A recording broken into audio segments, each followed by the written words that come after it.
இந்த 2025 முடிஞ்சிருச்சு, 2026 ஆரம்பிக்க போகுது. பொதுவான பலன்களை ஒரு நிமிடம் பார்த்துடலாம். இந்த 2026 முதல்ல எப்படி இருக்கு? கார்த்திக் சார் நீங்க சொல்லுங்க. இல்ல, இந்த 2026க்கும் பஞ்சாங்கத்துக்கும் எந்த சம்பந்தமும் கிடையாது. ஃபர்ஸ்ட் இது வந்து ஆங்கில புத்தாண்டின் அடிப்படையில நமக்கு ஒரு கியூரியாசிட்டி இருக்கும். இந்த வருஷம் பிறக்குது அப்படின்னு. இந்த வருஷம் 2025ல இந்திய கிரிக்கெட் அணிக்கு 2020ல உலக கோப்பை. 2026ல எப்படி இருக்கும்? மகளிர் அணி உலக கோப்பையவே ஜெயிச்சுட்டாங்க. அப்ப பெண்கள் ஜெயிக்கக்கூடிய வருடங்களா 2026 அப்படிங்கிறது கண்டிப்பா இருக்கும். தங்கத்தோட விலை ரூபாய் 15,000 தொடும். அடிச்சு சொல்றேன் ஓப்பனா மீடியால. ஏற்கனவே 10,000 தாண்டுன்னு சொன்னதும் நான் தான். 15,000 தொடும், மிகப்பெரிய உயரத்தை அடையும். என்ன காரணம்னா, கடகராசியில குரு உச்சமடைய போறார். 12 ராசியில 3 ராசி தான் குரு பலமடையக்கூடிய ராசி. தனுசு, மீனம், கடகம். அவர் கடகத்துல உச்சமடையும் பொழுது பொன்னன், ஏழை அந்தணன், கிழகுரு, தனக்காரகன், இந்த கிரகம் உச்சமடையும் பொழுது தங்கத்துக்கு பயங்கரமா கடன் கிடைக்கும். இது வந்து கிரீப்பிங் இன்ஃபிளேஷன். இந்த 2 வருஷத்துல தங்கத்தோட விலை 2 பங்கு ஏறி போச்சு. இது வந்து நல்லது இல்லதான், ஆனா ஏத்துக்கிட்டு தான் ஆகணும். வேற வழி இல்லை. இந்த முறை அரசியல் தேர்தல், நமக்கான தலைவரை நாம் தேர்ந்தெடுப்போம். எப்படி தேர்ந்தெடுப்போம்?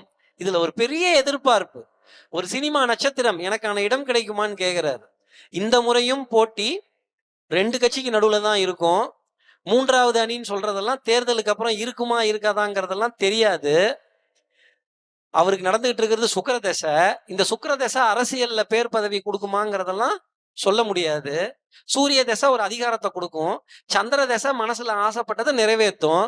அப்ப அந்த நடிகருக்கு நடக்கக்கூடிய சுக்கிர தசைங்கிறது இந்த பவர் இருக்குமாங்கிறது தான் கேள்வி.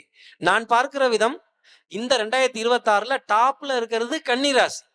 இப்ப கன்னிராசியில இருக்க தலைவருக்கு கங்க்ராச்சுலேஷன் சொல்ல வேண்டிய நிலை அப்படிங்கிறது கண்டிப்பா இருக்கும். இந்த தடவையும் போட்டி இரு பெரும் கட்சிகளுக்கு இடையே தான் இருக்கும்.